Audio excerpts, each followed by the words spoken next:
Alfredo Corvino, a ballet teacher favored by many, began performing in his homeland of Montevideo, Uruguay. Mr. Corvino danced with the Yost Ballet Company, the Ballet Russe de Monte Carlo, and the Metropolitan Opera Ballet. A varied choreographer as well, he is currently on faculty at Juilliard. The Yost Company toured through South America, is that right, at the time that you were dancing? Yes, in 1940, they came to Montevideo, Uruguay, and I auditioned with the company, and they took me for a tour. And who else was in the company? Michael's parents. So they were performing as well. How did South America respond to the Yost Company? Very well, yeah. Had they had much ballet coming through? Yes. Other companies had toured? Always, yes. With Turok. So Turok was bringing... Ballet Russe de Monte Carlo, the Bastille, most of the companies, and also a lot of concert artists like La Mary and Spanish dancers. Was it exciting for you to become part of this dance company? Very much so, because I was training in the Stodre, which is the municipal theater there. I had my training as ballet, but when I auditioned with the youth ballet, probably because my teacher was a very good teacher in the sense of dancing, it was easy for me to audition and get into the youth style. It was very interesting too, because we have the tango. Uruguay and Argentina, they have tangos, and that requires certain feeling to the floor in the moving that way. And thinking of that, that's one of the things that my dancing always have, a sense of weight. Although I'm a small person, the sense of weight and moving that way. That's probably... Even within a ballet class, which is what you're teaching. Yes, that's one of the fundamentals of the sense of weight in modern and ballet. Do you bring in other concepts like in your classroom, not just the technique, but the musicality, the presence? What are the sort of things what do you want your dancers to develop outside of just the steps? Goes beyond the steps. So beyond the steps, how? Sure. Well, there's so many components that it requires. First, the musicality, the coordination, a sense of aesthetics, and the feeling. You can't really define it exactly what it is, but when you see it, you know that it's there, and they have to understand really the principles of dancing per se. Now that when I say we mention ballet or modern, it's like movement. The style is like language, the different language, but people communicate the same way.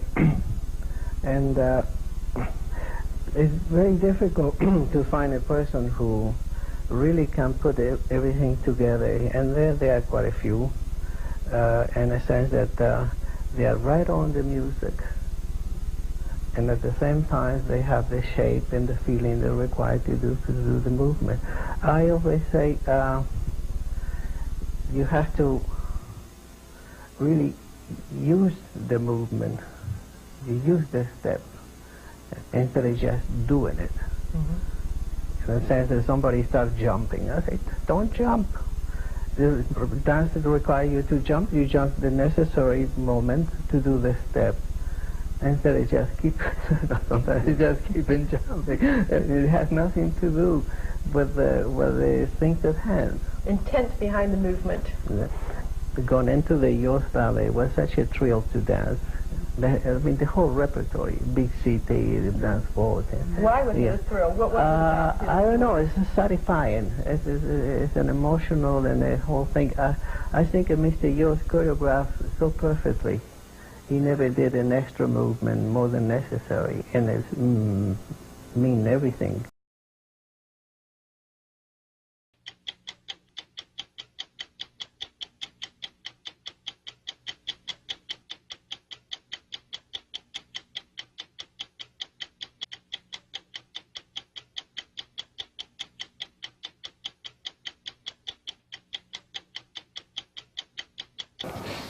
This way, 2. Take the arms back. Take a position, close front, close back.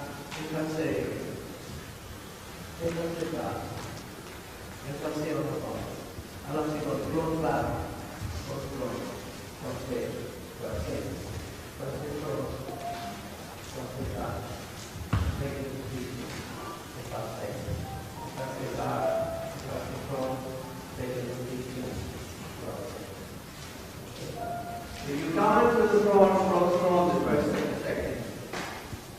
If you come into the back, the back, the first and the second. Right, so 2,000 each. One, and 2, and 3, and 4. There you are.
If you do it this way, you don't have to do that.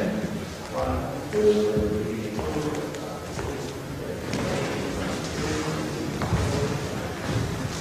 5. Now you have to do the head.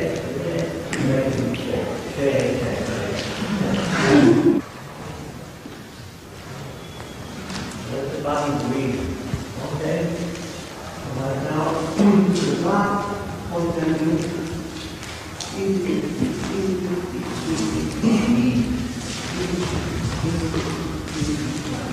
Four times. The last time you do it twice a day. 1, 4. The opposite day.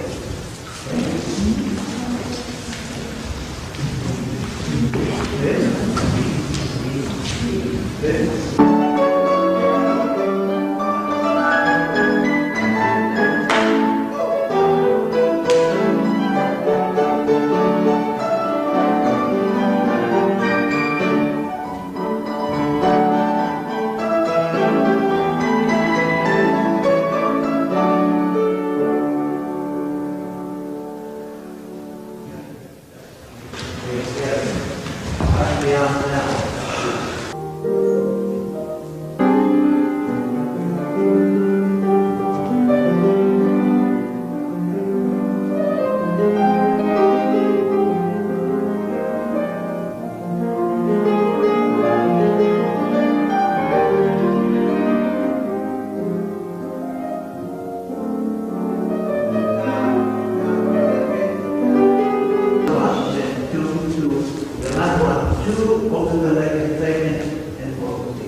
Like 2 seconds and then 2 again.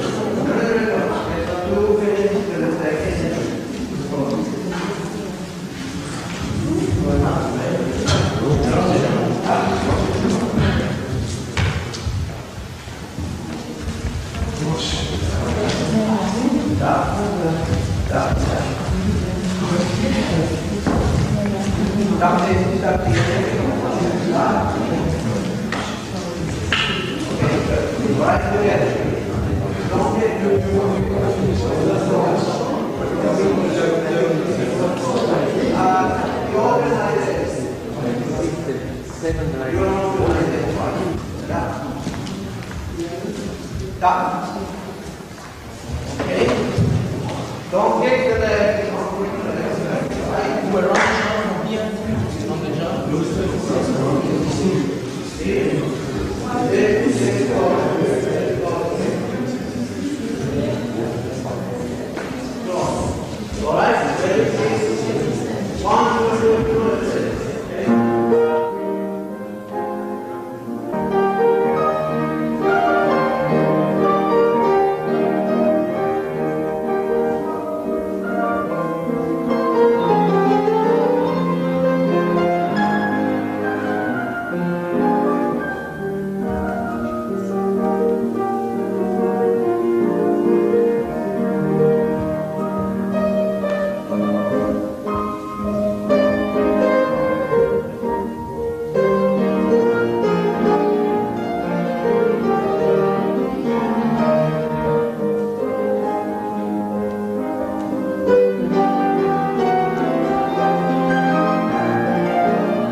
You had to say this 50 years ago.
It's like that, really not No, stable. no. You have to lock it and get this way.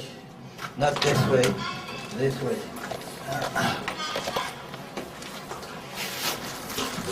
One. Look this. No, Look at this. I don't want to see that. Don't worry. This is my problem. No, tell me that. You do with what you have. I'm talking about the positions. Yeah. But this is not happening. That's it. When you hold something, you hold it this way. You don't hold it this way. No. The foot. Oh, we are here.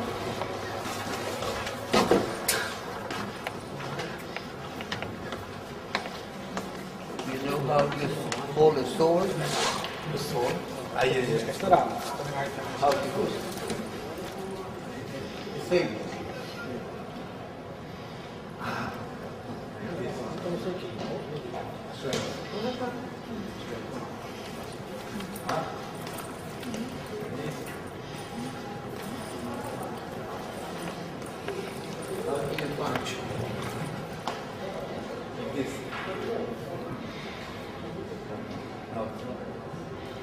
Like this. Africa. Like this. How did you? Otherwise, the point, if you do only this, it's not good enough.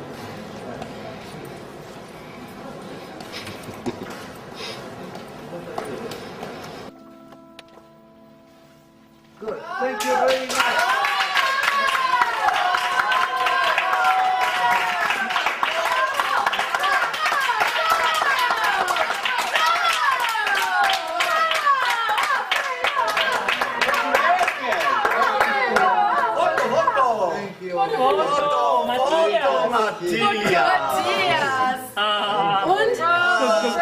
You have something to tell us? Yes. He said, what's that? You have something to tell us? He's telling us something all the time. Oh, yes. In privacy, yes. I will, yeah. There's no escape. Yeah. You got into this, you can't get out of it. Oh, yes. You better do the best you can. Oh, yes. Yeah. No Right. question. This is not a life for tourists. Oh. That's not a life for tourists. That's for sure. I'm a dance Yeah. Well, you have to move forward. Brilliant. Yes. The body will respond, believe me. You work it, you take a good care, it will respond. That's the You way are to our go. example. Yeah? You are the example. Oh, well. Yes. That's true. There is too many kilometers. Too much mileage. Yeah. Anyway. Yes. Thank you. Thank you.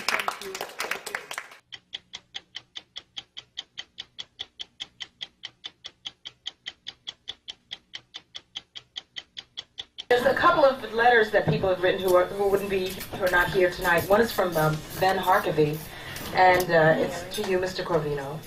And it says, we offer our heartiest congratulations to Alfredo Corvino on this occasion of his being honored by the Martha Hill Dance Fund Limited. Should be unlimited, actually. Mr. Corvino is so deserving of this recognition, and his is an inspiring career to follow in its influence on the dance world over such a long period. Mr. Corvino's 40 years at the Juilliard School are not forgotten. Many of us are here to testify that. As one important basis of our curriculum, we salute you and send you our love and admiration, Benjamin Harkavy and the entire Juilliard Dance Division.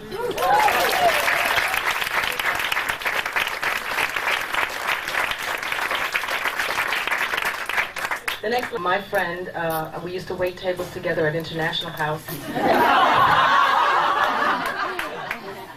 Dearest Alfredo, from all my heart, I congratulate you to the Martha Hill Award 2001, which is when this was supposed to take place.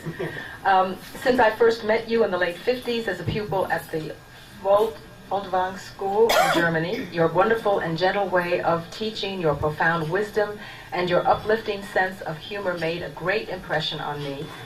And now, for many years, my dancers and I have been so proud and privileged to have you as a loved tutor in Wuppertal and on tours all over the world. It makes me feel so confident to entrust my dancers to you. Our work would not be the same without you, and you have enriched our lives and work immeasurably. Whenever I see you, it is you who gives me so much energy and hope. Your way of being is a great example of enjoying life and people. We can all learn from you. You really, really deserve this award. With all my love and respect and admiration, I bow to you. Pina.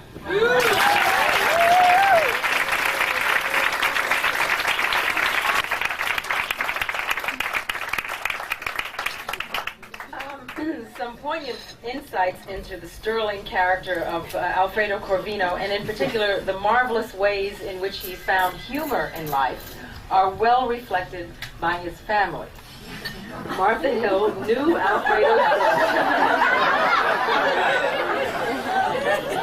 I'm just reading. Martha Hill knew Alfredo's daughter Ernesta almost from the moment of her birth. I think so did I. And Martha had been an encouraging and supportive force throughout her career. Ernesta, I know this might be a mistake, but would you share?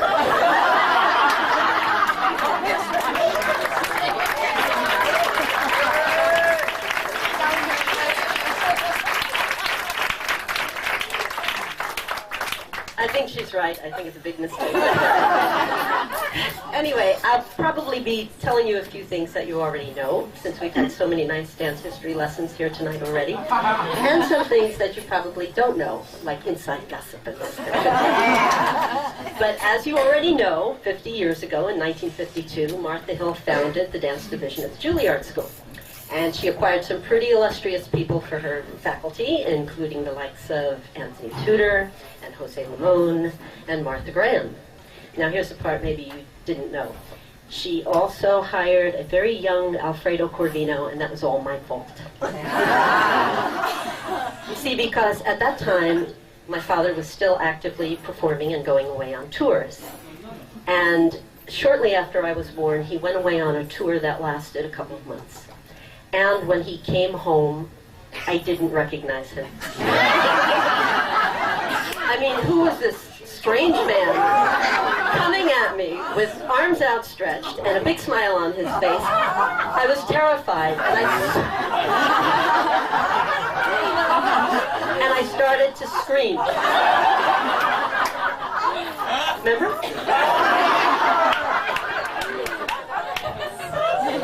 And that's when he decided it was time to settle down and start teaching full time.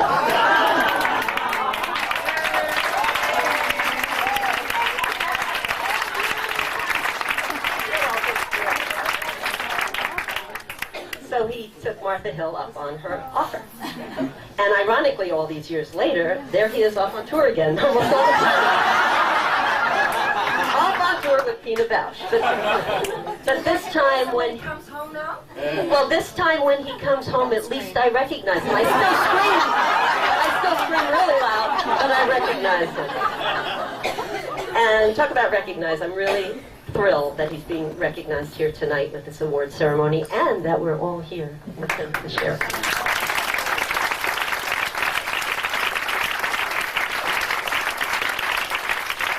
I'm not done yet. Now, when I was a kid, as most kids, that is the case, I didn't appreciate my father. I not only didn't appreciate him, I gave him a hard time.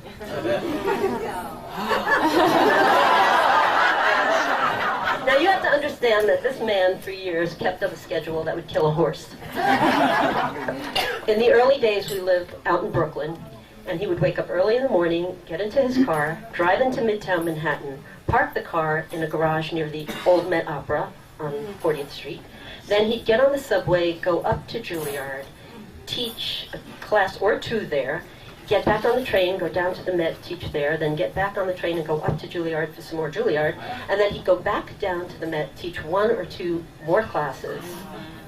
Then he'd get in the car, drive back to Brooklyn, eat a late dinner, and in his words, conk up.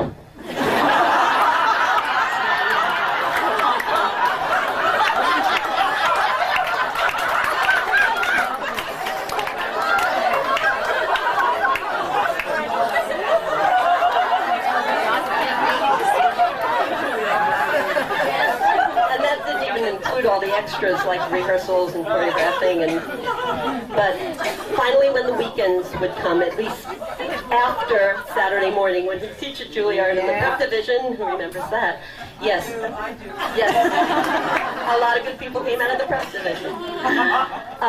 After that, weekends were for family, and now in retrospect, when I realize his gentle attempts to bond with me during those early days, I really am very touched.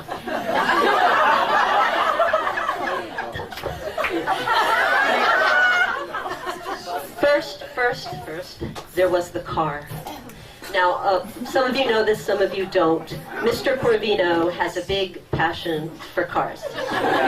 He spent big cars. Yes, big, comfortable cars. He spent many hours with his head underneath the hood. And when I was still pre-verbal, he got his first car. What was it, Dad? A 51 Studebaker? Yes. And it soon became apparent, even though I couldn't speak yet, that I too was car crazy. So we bonded over the car. He would take me for long walks in Brooklyn along Coney Island Avenue to look at all the used car lots. And I learned all of the names of the makes and models from back then. In fact, I think I said 52 Chevy before I knew how to say hello.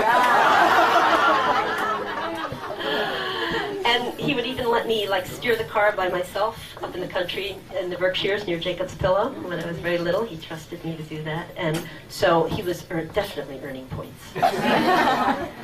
And then came the horses. When I was about 11 years old, I went horse crazy. And my father, who faithfully took me to every riding lesson every Sunday, got interested and soon signed up for lessons himself. Kind of riding with his toes out in first position. Dad, do you remember the horse Buttercup? Remember Buttercup? And, for a dancer in his mid-40s to take up horseback riding, I mean, that's got to be scary. And it also has to hurt. So, again, more points. And then, when I was about 14, I had already had a lot of dance training, but that's when I actually started to study with Mr. C. Up until then, I hadn't. But I was promoted into his adult class at the old Met, and that's also the time I decided on taking up dance as a profession. And I think it wasn't until I was actually a mature adult, which was probably yesterday, and totally committed to choreographing and teaching that I began to fully appreciate this man. And I must say that somehow, inextricably woven in this whole process, has always been Martha Hill. Martha Hill was sort of like a grandmother to me.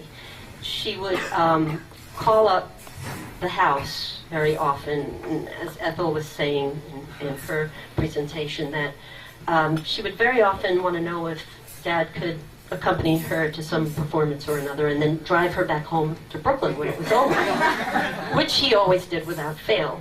So the phone would ring and I'd pick it up, and it would be Martha, and she'd start speaking without identifying herself. Speaking. And finally she'd say, "Is Alfredo there?" And I'd say, "Yes, I'll put him right on, Martha." And she'd say, "How did you know it was me, dear?" Very distinctive way of speaking.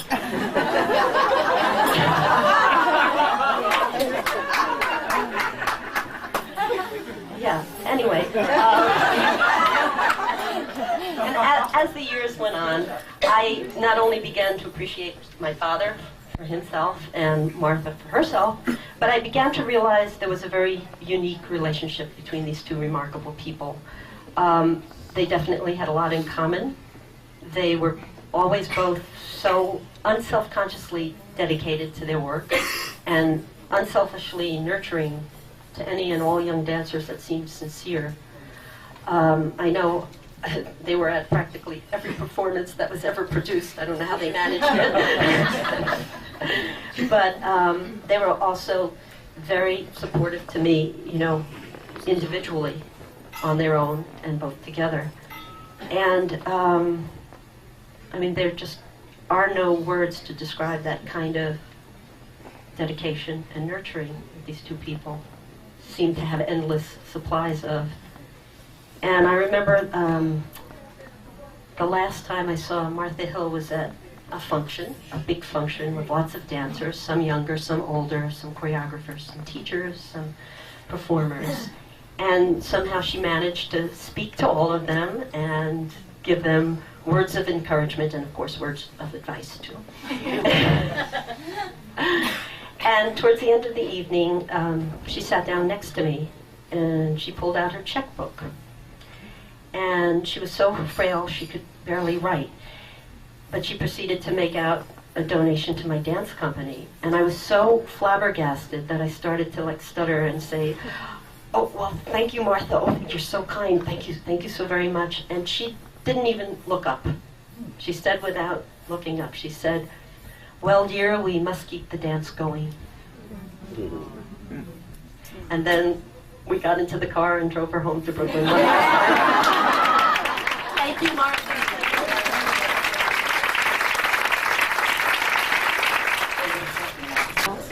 There's very little I can say now. I don't have any stories. They're all being forgotten. What I remember most, and I think is that I was lucky. I was lucky when the youth ballet played in Montevideo. I was lucky when I came to New York and I met Marcella.